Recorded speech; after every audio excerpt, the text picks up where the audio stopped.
దేవుని నామానికి మహిమ కలుగునుగాక. క్రీస్తునందు ప్రేమైన దేవుని బిడ్డలారా, మీ అందరికీ హృదయపూర్వక వందనాలు. ఏ దినము మార్చ్ 8వ తేదీ. లేఖన భాగము మార్కు సువార్త 12వ అధ్యాయము 1 నుండి 27 వచనాలలో దేవుని యొక్క వాగ్దానము 11వ వచనము, ఇది ప్రభువు వలనే కలిగెను. అవునండి, దేవుని ద్వారా కలిగే కొన్ని కార్యాలుంటాయి. ఆ కార్యము జరిగినప్పుడు మనం వెంటనే విశ్వసించి నమ్మాలి. ఈరోజు నువ్వు నేను రక్షించబడటానికి కారణం ప్రభువు చేసిన కార్యమే. ఆయన చేసిన కార్యాన్ని మనం నమ్మినప్పుడు, ఆ శిలువ త్యాగాన్ని మనం నమ్మినప్పుడు మనకి రక్షణ వచ్చింది. మీరు విశ్వాసము చేతనే, కృప చేతనే రక్షించబడి ఉన్నారు. అవును, మన రక్షణ కార్యక్రమాన్ని మరి దేవుడు చేసిన కార్యమే. అది ఎప్పుడు మనము కృతజ్ఞత కలిగి ఉండాలి. అలాగనే ఆదికాండం 24వ అధ్యాయము 50వ వచనము, ఇది యెహోవా వలన కలిగిన కార్యము. అవును, ఆనాడు అబ్రహాము తన కుమారుడు ఇస్సాకు కొరకు, వివాహం కొరకు తన ఇంట ఉన్న పెద్ద దాసుడైన మరి ఎలీయెజరు గారిని పంపించినప్పుడు, ఆ యొక్క గ్రామంలోనికి, ఆ ఊర్లోనికి అడుగుపెట్టే ముందుగా తాను చిన్న ప్రార్థన చేసుకున్నాడు. ప్రభా, నా యజమానుడి యొక్క కుమారుడికి మరి పెళ్లి కుమార్తెగా మరి ఎవరిని నువ్వు సిద్ధపరిచావో, మరి నేను ఈ బావి దగ్గరికి నీళ్ళకి వెళ్తున్నాను, త్రాగమని నాతో చెప్పటమే కాదు, నేను నీళ్ళు అడిగినప్పుడు నువ్వు త్రాగమని చెప్పటమే కాదు, ఒంటిలకు కూడా పోయాలి అనే ఒక సూచన మరి ప్రార్థన చేసుకున్నాడు. అవునండి, చాలామంది వివాహాలలో ఏమనుకుంటున్నారు అంటే, మా అమ్మాయికి వివాహానికి ఎవరైనా అబ్బాయిని చూడండి, అమ్మాయిని చూడండి అని చెప్తూ ఉంటారు. అబ్రహాము ఎలియాజరును పంపిస్తాడు. అదే సమయంలో ఇస్సాకు గారు మరి దేవుడి దగ్గర ధ్యానం చేయటానికి పొలంలోకి వెళ్తాడు. మన బిడ్డలు ప్రార్థనలో ఉన్నప్పుడు అలాగనే అడిగే వారికి కూడా దేవుడు సహాయం చేస్తాడు. ఎలియాజరు ఎప్పుడైతే ఆ మాట అనుకుంటున్నాడో, ఆ మాట ముగింపు, ఆ ప్రార్థన ముగింపులోనే రెబ్కా కడవెత్తుకొని వస్తుంది.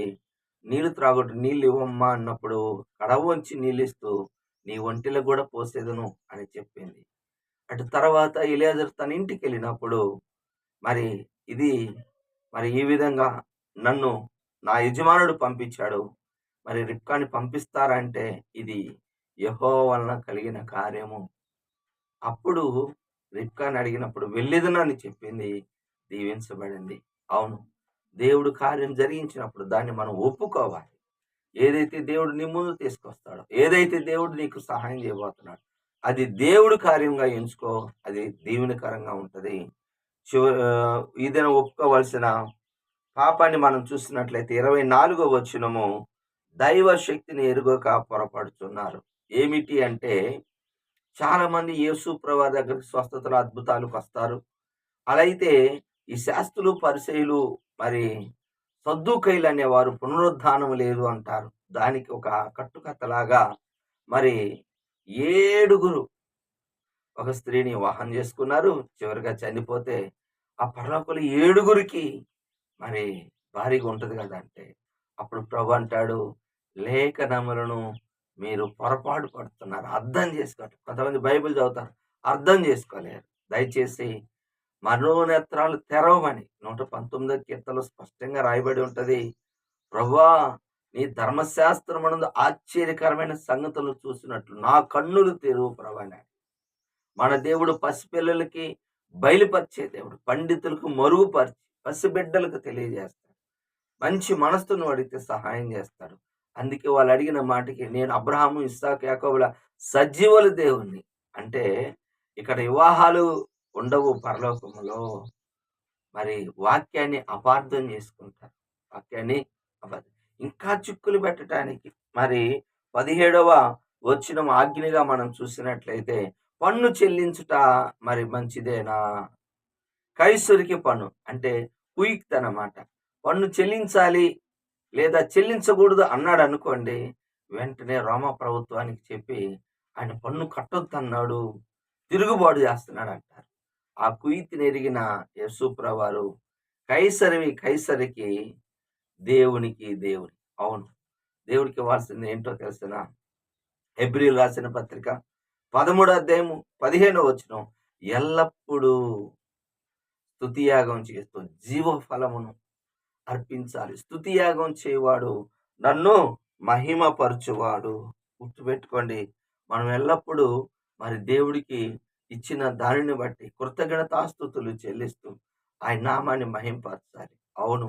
ఈరోజు దేవుడు నీకు ఎన్నో ఇచ్చాడు. వాటిని బట్టి అయ్యా స్తుతులు, స్తోత్రాలు చెప్తూ దేవుడి నామాన్ని మహిమపరచు. దేవుడు సంతోషిస్తాడు. దేవుడి మాటలు దీవించును గాక. ఆమేన్. ప్రార్థన చేసుకుందాం. ప్రేమ కలిగిన తండ్రి యేసయ్యా నీకు వందనాలు. నీ కృతజ్ఞతాస్తుతులు చెల్లించు. నీ దయలో నీ కృపలోనైనా ఈ దినం మాకిచ్చిన ఈ వాక్య భాగాన్ని బట్టి వందనాలు. మాకు ఎన్నో కార్యాలు చేస్తున్నాం. మేము నీ వాక్యాన్ని అర్థం చేసుకునే వాళ్ళంగా దయచేయండి. పొరపాటు పడకుండా నాయన నీ ఆజ్ఞ ప్రకారం నడుచుకునే కృప మాకు దయచేయమని, సహాయం చేయమని, మహిమ ఘనత ప్రభావాలను తెచ్చుకోండి అయ్యా. అలాగనే ప్రతి బిడ్డని దీవించి ఆశీర్వదించమని యేసు నామములో ప్రార్థిస్తున్నాను తండ్రి. ఆమేన్.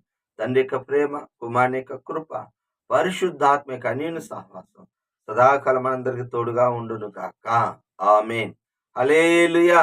దేవుడు మిమ్మల్ని దీవించును గాక. ఆమేన్.